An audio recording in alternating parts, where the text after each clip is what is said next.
So our presenters for today are Dr. Eduardo Honnold from the Far West Adult Education Consortium out in my hometown of El Paso, Texas. And then we also have Dr. Linda Webb, who also has a connection to El Paso, but she's joining us live from Midland College. And so these two fabulous presenters will be showcasing their respective programs. And one of them is coming from a large program organization, a consortium, to demonstrate how best practices can be utilized across a large organization. And then another program is focusing on a single provider, but how they too have the power to make an impact within their community. And so our first presenter this morning is Dr. Eduardo Honnold. He's currently the grant compliance specialist at Socorro ISD for Community Ed. He has more than 20 years of experience working with adults. Previous to that, he served as a director of adult education for Harris County Department of Education. Prior to that, he also led the Far West Great Center in El Paso, where he was responsible for leading over 200 faculty and staff members with professional development needs. He does have a PhD from Northwestern University, and he was most recently selected as a recipient for the 2018 Taley Administrator of the Year Award. He is happily married and has 4 children, and a little known fact is that he is from Chile. So at this time, it gives me great pleasure to have with us Dr. Eduardo Honnold. Okay, great. So I just want to say briefly before I get started with the presentation that there's a lot of ways to improve performance, and sure, in 20 minutes, it's going to be hard to address all of them. And I just want to highlight some of the tools that we've been using here in the Far West to try and monitor our performance and to try and provide information to all the stakeholders, be it administrators, teachers, and support staff, on some of the issues surrounding performance and how to address those issues throughout the year. So that's basically my focus for today. And basically, let me start out with MSG improvement. Why should we really care about this? And obviously, the most important reason is that we need to help improve the performance of our students because we want to serve our students better, and we want to improve the overall quality of the services that we provide, and that should be the primary focus of MSG performance. But also there are a couple other reasons why programs are worried about MSG performance, and obviously that performance is tied to monetary incentives and awards. It's tied to your overall program evaluation. And particularly this year, as some of you may have learned late this week, it's tied to money, particularly to our MSG targets for quarters 1 to 3. Which, at least according to my calculations, are going to be significantly higher this year. And, and the fact that many programs are not performing up to the level that is required by the state standards. So certainly it is a matter of concern for a lot of programs, and both in terms of student performance, but also in terms of how well the programs are doing. Bottom line here is how do we go about trying to improve MSG performance? And my most basic, advice is to become a data detective. You really need to find out exactly what's going on with your program and to be able to develop strategies that address the MSG leaks in your program. Where are you're kind of losing performance and where you can address some of the issues that have to do with performance. And another key issue, or at least a solution for MSG performance, is making sure that you communicate, that everybody, teachers, administrators, support personnel, understand where they are in terms of performance and what they need to be doing in order to improve performance. And this is not just a one-time communication at the beginning of the year. It has to be ongoing, has to be part of the DNA of the program, that you communicate effectively how the program is doing. And equally important, at least from my mind, is that you need to be able to understand data and in terms of what it means, not just the raw numbers, but what it actually means in terms of program improvement. And one of the key aspects of that is benchmarking, making sure that you benchmark your performance with respect to other programs that you work with respect to the state average, with respect to state targets, so that you constantly are comparing yourself and your performance, your program performance, and even your class performance for teachers to these standards, and to understand what you can be doing to be able to reach those targets. So let me talk briefly about my context, which is here the Far West Consortium, and which is composed of 3 ISD providers that serve the El Paso area. We serve about 3,000 students altogether, about 1,000 students in each program. And I'm going to focus on although the specific data for the program doesn't really matter, I'm really going to focus on the data you'll see in the charts is basically 18-19 data that was generated from both the roster and from the POP report in teams. So we need to really understand, I think it's a really good practice to begin the year by reviewing your last year's performance. And we've done that at the Far West Grade Center already. We've had a big meeting at the beginning of the year where we reviewed our data for each program. And each program continues to review data on a monthly basis at consortium meetings, but also at professional development meetings that teachers have throughout the year. And this is a key part of successful performance. You have to have multiple review opportunities, and here you have some of the ones we've had already. Our August consortium meeting, our PD meeting in September that addressed performance as well, and many providers are actually having further meetings in October that also address performance and the meeting of targets. In fact, here in Socorro, we're having one today. So I mentioned the importance of benchmarking, and to me this is crucial. You need to know where you are in terms of performance, but you need to know how well you're doing in comparison to state targets, state gains, consortium gains, and maybe other individual providers. So not just knowing your number, but knowing what your number means. And for example, here you have, this is data that I shared with the consortium staff in our August meeting. And hopefully, this very clearly illustrates what's going on with the different programs in our area. So we have 3 providers in the consortium, and the red line is your state target. The green line you see horizontally, or the bottom line is the state average gains. And then you see in the yellow, each of the program's performances for last year.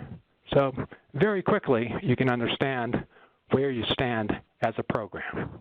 And hopefully, this will provide some basic information as to where you need to be looking at in terms of performance issues.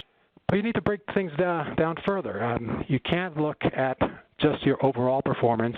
You need to break it down by at least how your ABE program and how your ESL program are working, because they're working very differently. Most of you know that ESL performance is significantly higher than ABE performance, and you need to look at each of these levels differently and to make decisions different for each of these program areas. So right here in this data, you see that overall, all of the consortium and the providers are in ABE working way below the state target, which is the top line, which is about 52%. And this is the performance for ABE. Now, the performance of all these providers in the Far West Consortium is above the state average. And you can also see in the middle line how well the providers are doing against the consortium average. So this gives all the providers in the consortium an idea of where they stand in terms of last year's performance and where they need to improve in order to meet the state targets. So as I said before, it's really important to do this drilling down because ESL and ABE are very different animals. Now, when you look at ESL, you see the story is quite different. So our overall gains for ESL are much higher than in ABE. As you can see, the middle line is a state target, and most of the providers are above the state target. And the bottom line is a state average, and certainly all the providers are above the state average. And the top line is the consortium average, and you can see how all the programs stack against that average.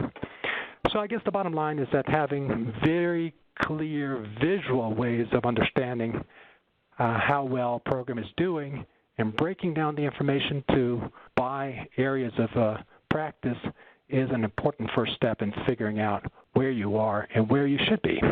Now, drilling down deeper to each functioning level is another way of getting useful information about performance, and it's something that you should be doing on a regular basis. This table shows an end-of-the-year performance for each provider in our area and for the consortium as a whole. And basically, if you're in red, you're not meeting the Q1, Q3 target for that particular level, and that gives you an idea of where we have strengths and weaknesses, not just in the specific levels. So, for example, here you can tell a couple of things that the programs are having a little harder time with ABE targets as a whole, and they're also having a little harder target with a particular level of ESL, which is ESL beginning high. And you can drill down a little deeper into why that might be the case and what's happening in those particular levels to figure out where your performance leak might be. All right, I'm going to stop for questions. Are any questions up to this point? So lots of information being shared already. Any type of questions that you have at this time, we'd like to hear what you're thinking. What are your thoughts, whether you have a question or you have a concern or simply a comment? What's going through your mind as you see some of the strategies that Dr. Honnold has shared already? We do have one question by Eva, and she's asking, what is an example of performance leak? So good question. Oh, that's a really good question. Basically, a performance leak is, in my mind, is areas in where you are having specific issues, both either at the classroom level or at the level of the program. I'm going to talk specifically about some of the areas in which a lot of programs seem to have issues, but one of them, for example, is not testing enough people who have reached hours of testing. And if you don't keep track of all the people who reached hours and were not tested, that is a big leak in terms of performance if programs are not testing everybody that reaches hours. And if you don't know the rate at which you're not testing folks who reach hours, then that's a problem. Here in El Paso, I think we're doing pretty well. I think we're in the 90% range overall and doing even better for ESL. But if you're not testing a whole bunch of people that reach hours for a variety of reasons, that's a performance leak. We do have a question from Dr. Glenda Rose. Are you getting the data from the reports in Teams or from TWC directly? Most of the reports don't seem to be fixed yet. Yes, that's a really good point, Linda. I basically have to put these together myself, and the only place where you're going to get more reliable information about performance is the student roster, and you should be looking at your student roster on a regular basis because that's really the only report in Teams that provides information on progress on all of the domains, not just the domain of significance as in the old reports that we have. So in my case, what I've had to do is sometimes put together and mash together the POP report and the roster report so that we get a little more accurate information about the classes and about the program as a whole. So basically, yes, you can get this information, a lot of the information directly from the roster, and you can supplement it with the POP report. Thank you. And another question is from Mr. Martinez. Do meeting participants know how to access this information? The student roster is actually a fairly easy report to look at. If you look at it by class, it's fairly intuitive and straightforward, and people basically should be able to print it out and get some good information from it. I think sometimes you have to provide this information for your teachers, and here in Socorro in particular, the program supervisors and managers print out a lot of these reports for the teachers and review their performance data directly with them. But yeah, this is not difficult information to access.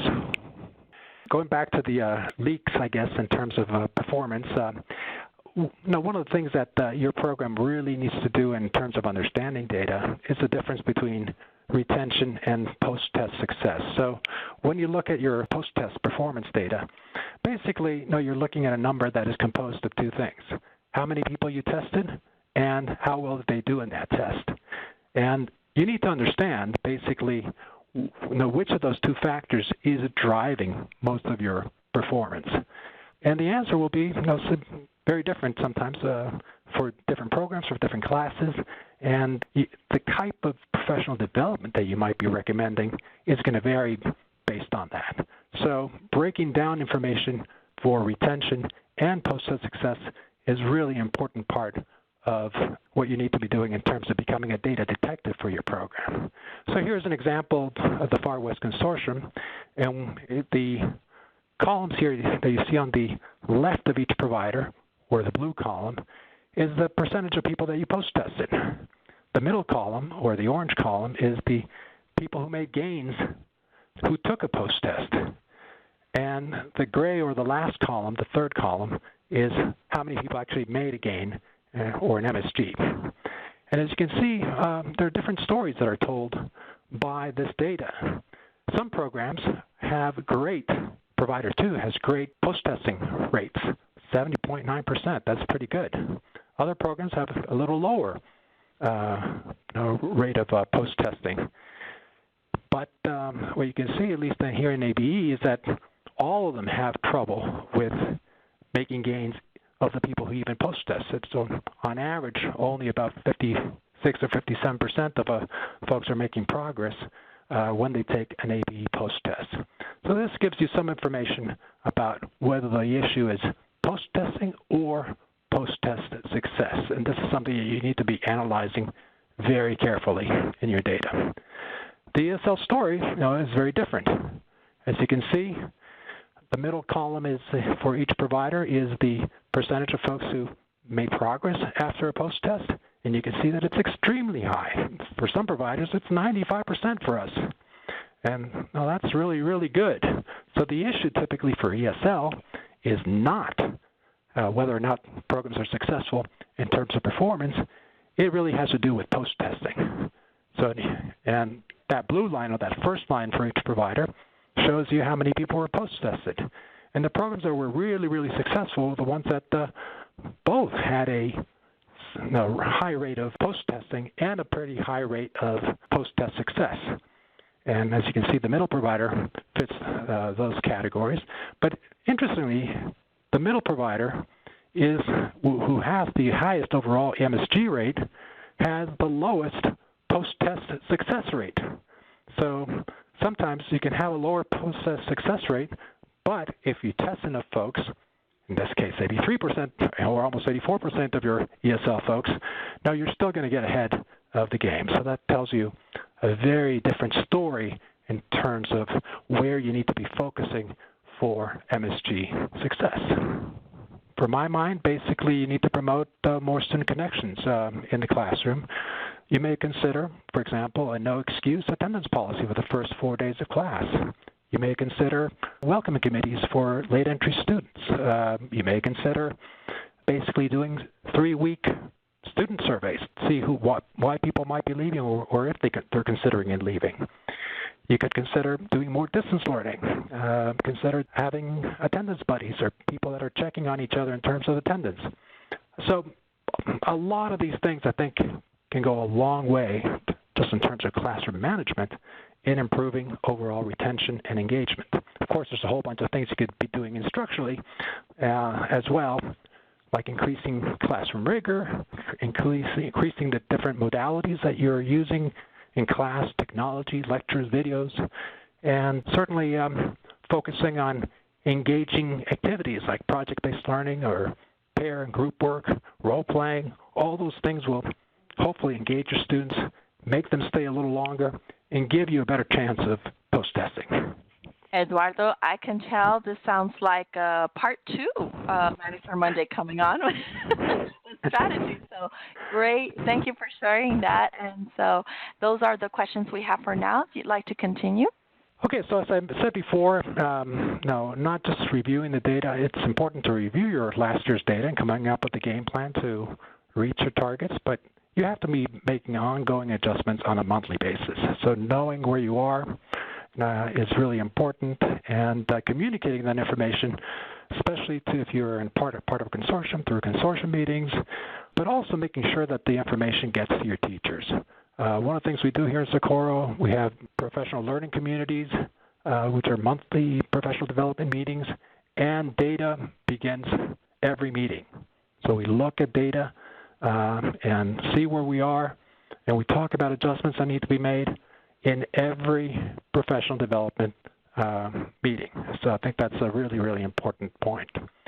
And sometimes you need to be doing a little more deep diving, as I said before, into your overall post-testing rates and your gains made from post-tests. And you need to be doing this on a monthly basis to see how well you're doing. Let's go back to some of the things that are serious leaks. And I mentioned that before. Making sure that you post-test everybody who reaches hours. I guess it's, to me, unforgivable as some of this data shows that we're not testing everybody every TAPE student who reaches 40 hours and every ESL student who reaches 60 hours. And as you can see, we're doing pretty well as a consortium, and we're not missing a lot of people here. On average, we've tested almost 90% of our ABE students, and certainly we tested 96% of our ESL students, and that's pretty good. But we could be doing better. We should be aiming for 100, and that's something that we certainly should consider. All right, so I'm running out of time here, so I'm just going to make sure that we provide information to our teachers, including hopefully on a weekly basis or during critical times of the year, of the number of students who are ready to test with their elapsed hours, and hopefully how long they've been gone from the program. This can be time-consuming, but it's certainly worth it in terms of student success. And one of the things that we've done here in the Far West is try to look a little deeper into some of the reasons why we have people who leave early without a test. And we've looked at very different reasons, including some of the data they come, either morning versus night, and we know that nighttime folks are leaving at much greater rates. We're also looking at differences between programs. So we know that ABE folks tend to leave early without a test and much more frequently than ESL folks. So that's something you need to be doing, is looking at your data a little more deeply in order to figure out the patterns and where your performance leaks might be occurring. As you can see, in our consortium, there's some big differences across programs in terms of how many of our participants left without a test or an HSE, and now we have to explore some of those reasons. And this is some of the data we have on the difference between AM and PM students and nighttime students, and also the differences between ESL and HSE students and vocational students in terms of how often, when they leave, and how many people are leaving in each of those areas. One of the key things that we've looked at is when people leave. And as you can see from this data for this particular program, if a student is going to leave you hanging without a post-test or an HSE, it's typically going to happen in the first 20 hours of your program. So this is both true for ABE and for ESL, but particularly for ABE. If somebody's going to leave your program, it's probably going to be within the first 20 hours. So what does that mean in terms of your program? Well, you need to design strategies to make sure that you keep people before they leave in those 20 hours. And sometimes you have to look at the data in terms of when people are leaving on a monthly basis. And you can see people in this particular program are leaving every month, but there are some months that are certainly more problematic than others. Not surprisingly, you have a lot of people in February leaving, you have a lot of people in September, and these are the months that you need to look at a little more closely, April and May, of course, and make sure that you try to figure out why they're leaving and what you can do about it. So anyway, I've run out of my time, but basically data detective work is fairly labor-intensive, but you really need to know what's going on and to be able to suggest PD opportunities and strategies that will help address those performance issues. Thanks so much. Well, thank you, Dr. Honnold. That was very informative, to say the least, with all those tables and reports. But it gives us an idea of the work that can be done and what we can do with the information we already have at hand, and be a data detective within our own programs so that we could solve those issues and identify what those issues are. We do have another question before we move on to the next presenter, and it's from Glenda Rose. Would you be willing to share the templates for the consolidated reports you've created? Oh, absolutely. Yep. We have basically a report that we use for every consortium meeting, and I think that would be probably the most helpful report that I can share with you. But absolutely. And I would thank you for that. I would like to take the opportunity to move on and introduce our next presenter. We will have time for additional questions at the very end, but we do have another presenter joining us today, and it's also Linda Webb from Midland College. She is the Associate Dean of Adult Education at Midland College with over 18 years of experience in adult education. She's been an assistant professor for 5 years. She was also the executive director of Keep Odessa Beautiful, where she was the first one to design a bilingual program on recycling measures within her community. She has a BA from Baylor University, her MA from UTEP, whoop, whoop, and of course a postgraduate certification from Kellogg Institute. She is a mom, wife, a gardener, novelist, and keeper of secrets, and she does firmly believe that investing in people is the greatest resource that we can do. She finds that they're the greatest source of capital. And so we'd like to welcome Linda to Manager Monday as she talks about her strategies in identifying the best ways to meet MSG performance. Thank you. Hello, everybody. Yes, I am Linda Webb, and I'm from Midland College, and we are a much smaller program than what they have in far West Texas, although we are in West Texas.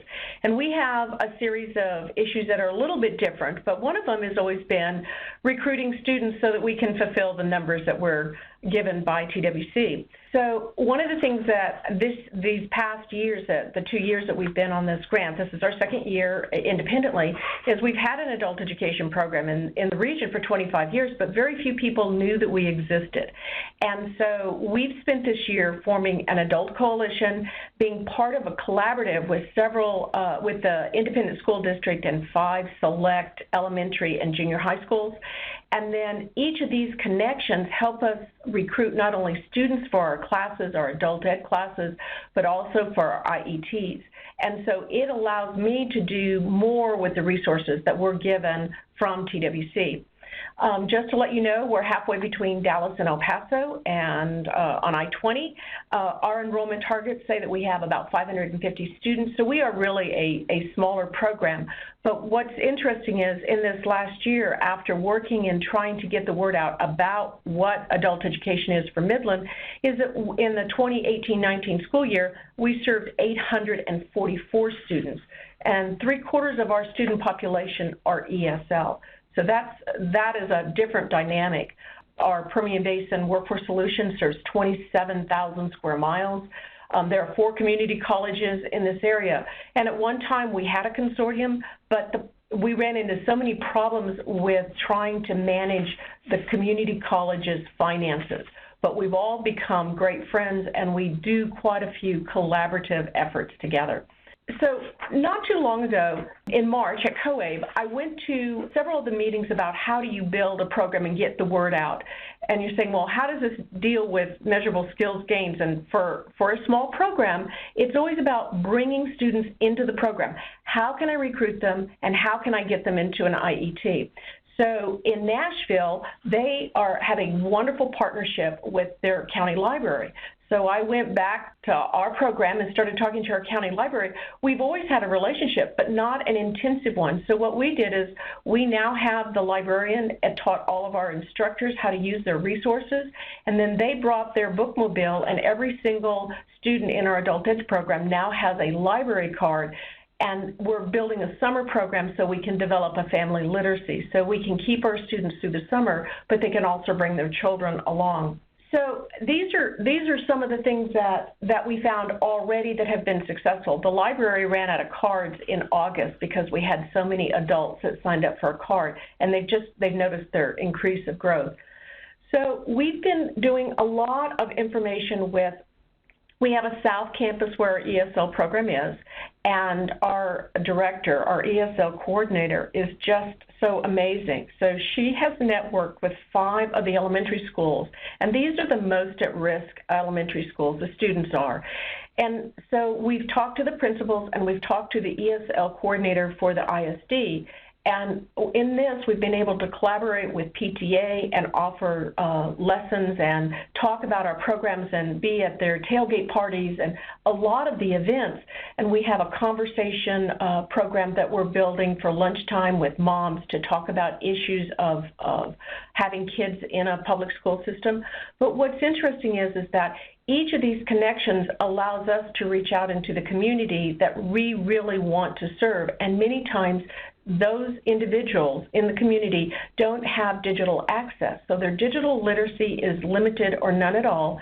And so they don't hear us when we're talking in FaceTime or Twitter or on the internet. So we're reaching out face-to-face, one-to-one, and it's really increased our program enrollment. So one of the nice things is that we are able to recruit not only students for our classes, but for our IET. We have a very active literacy week here in Midland, and so not only did the bookmobile come to our campus, but then the parents were able to go and visit with their students in these select elementary schools that we're working with to be able to, join and start this family literacy, to have reading and to make it important, and then to know that mom's learning and dad's learning right along with them. So, recruitment is always such an issue. So, we've done, as you can see, we did many ideas with recruitment, and now what we're doing is to make our program better for the students that are coming in the door. We actually have streamlined our registration. One of the best things that ever happened is that the college, Midland College, allowed us to have our own web address, and as you can see, it's ged@midland.edu or esl@midland.edu. But the other part is it's right on the front page, and this large red arrow over here, a student just clicks on that, and they're immediately being able to get information about our program. But what we like even more about it is that this allows the students who we may not have contacted. One thing about a college website, there is close to 30 to 50,000 hits on that college website every month. And when that information, and somebody's looking for, it used to be Adult Basic Education, ABE, we're able to, when we use the registered trademark of GED, it directs those students to us. But we also have an online waiting list and connection with all of our students. And this has proved incredibly successful so that we can manage a waiting list. We have automatic addresses and phone numbers with these students. And we really try to have a 24-hour turnaround where we contact anybody who's interested in our programs. And so we also shortened our registration form. And our registration form now is just the front and back pages. It has covered all the information that you need to put into Teams. But what's even better is it passed the smell test of our audit that we had in August. So it is an approved okay form for registration. So I kind of wanted to talk to you a little bit about advice that I've gotten from other programs. And again, at COABE, one of the really cool programs is at Sonoma, California, and they have a consortium of 4 community colleges, and they've built a web page that's in English and Spanish, and it allows students to be able to be directed to all the different programs in adult ed in their community. And we are working with one of our nonprofits called Educate Midland doing the same thing, so that resources are all in one location, and then we in our ESL and GED classes are teaching how to do that digital literacy, how to connect, how to look at the information, how to validate that it's good. One of my favorite programs, of course, is Austin Community College, and they have on a large whiteboard in the office, Kathy Dowdy, about where are they. So they have their target numbers set up. So we built the same kind of whiteboard at each of our facilities so that you can see where you have to be, where you need to be, and where are you. So we really love this. We have a long-range calendar, and that we stick to it like glue. So we know when the pre and post testing is, so that we can capture, like Eduardo was talking about. We want to make sure that we capture and test everybody right on target. So we rally our troops, we have donuts for our staff, we, call everybody so that we make sure that we capture every progress that we can possibly have. And one of the things that I really find is that we found a lot of community advocates. Once we started going out telling people about that we existed, we found more commonalities in people to help us get the message out of what we do. So I wanted to jump into building an IET because I think this is one of the most important parts of our program. As you know, we have to have 3 IETs, and when you have a small program, it's hard to find enough students to fill any one. So what I decided to do is I am at a community college, and I'm partnering with several programs. So it's not hard to get a student who has maybe a GED completion or getting close to that to put them in a traditional continuing education or workforce class. But if I wanted to build one out of my ESL, I really had to do some long-term planning. So what I did is I started looking at our community college, which programs were struggling for enrollment. And I visited with my workforce program directors, and I talked to my workforce board. So I had a lot of information about who needed my students, because students are a very valuable commodity. And I know, like most colleges, wherever you are, programs at colleges come and go. They're kind of like the flavor of the month. Right now, you couldn't get into diesel technology or welding or automotive to save your soul in Midland because we are in a high energy producing area. But the network technician and a lot of the business classes we're struggling to be able to get students into their programs. The other part that I did is I also did my research to see which of these programs were WIOA funded, and that allowed me to stretch my grant money to be able to have more and more money to be able to use to funnel students into these IET programs.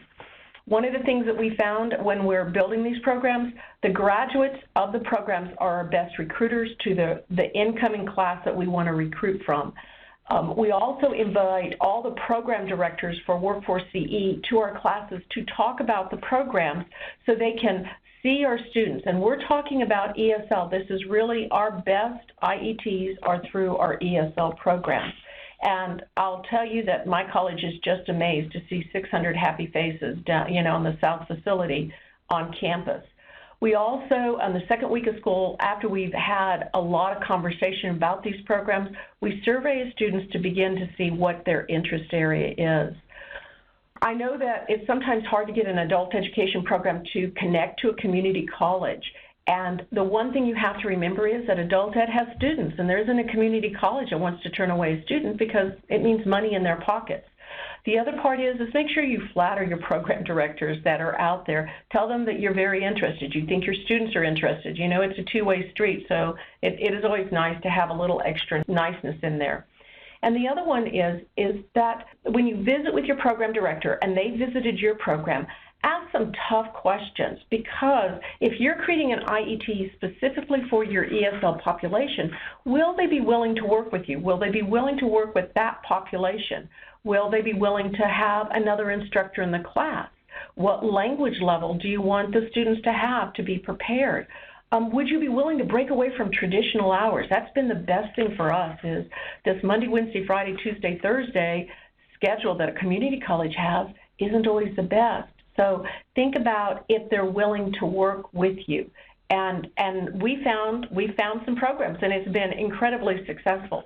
So we've done our homework by being able to know which classes are WIOA funded, and we also know which community colleges are offering the programs that we think our students are interested, and we have surveyed our students.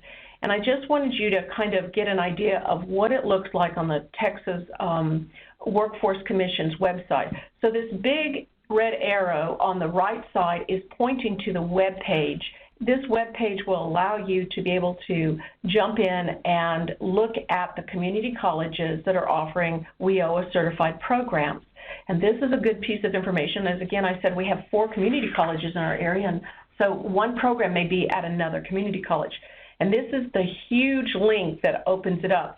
and it's by the college. So you will look at the area that you're in and then scroll down to the programs that are offered at those community colleges.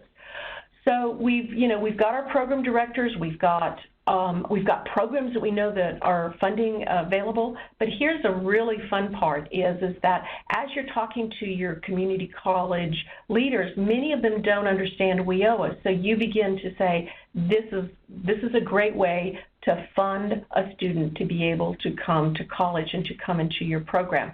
So we are always surveying our students, and I have a quick example of this year's survey for the different programs that we found that needed students on our college. Programs are willing to work with ESL students to bring them forward. So we wanted to make sure the students were also interested. So now you need to apply the knowledge that you've done. You know which programs, you've got the occupational and demand list, you've checked the college website for method of delivery, is it face-to-face, online, those kinds of programs.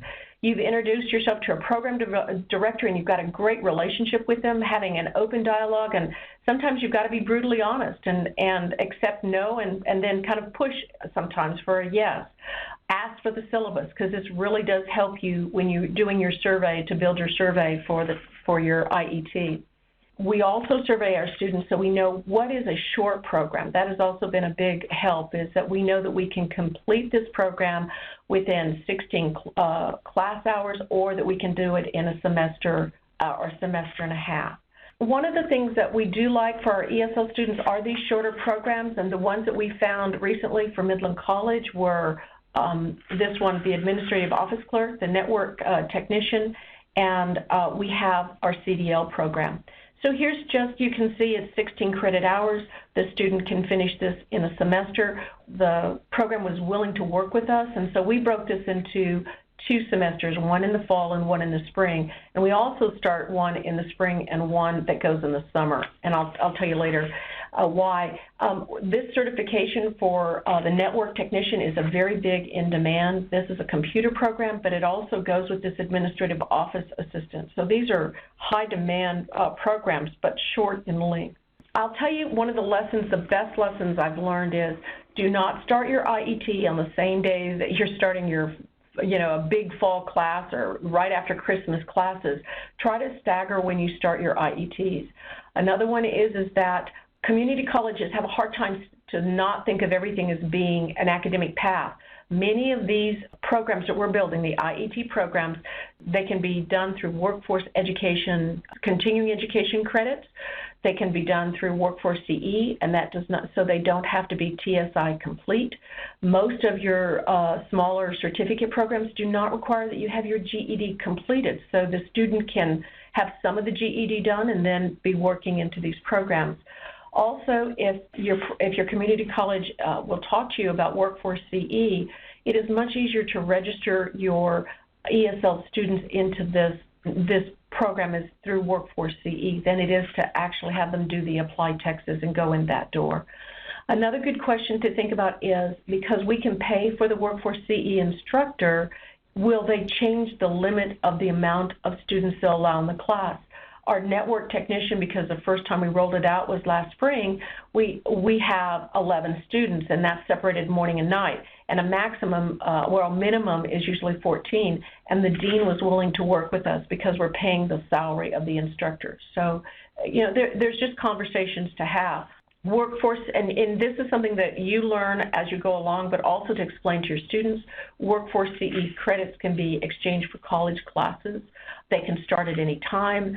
Many of our instructors, because they have an adult ed, have varied backgrounds, can also be the instructor for the Workforce CE or some portion of it. So these are the kinds of conversations that you have with your program director and your dean at your community college. One of my favorites to talk about is that our administrative clerks, almost all over campus, have run through our adult education program. They've been our ESL students, they've been our IET completers and our GED completers, and many of them have continued and finished their bachelor's degree here at the college. All right, so the hardest part of an IET is the flexibility of offering them in classes, because our students in adult ed don't normally have, they're working a full-time job, so we need to be able to meet the class structure for their trainings at the time that the students can be there. and with a survey, we're able to identify those. And we also work, this is some options, night classes, 4-day-a-week classes. There's many varieties, and with a workforce education, you're much more able to facilitate the needs of the students and the course count hours that are mandated by the state. It's all in the details. It always is important to have an AEL staff member in the training class. I say just the first week, but on the first time we run an IET, we like to have them in there every day.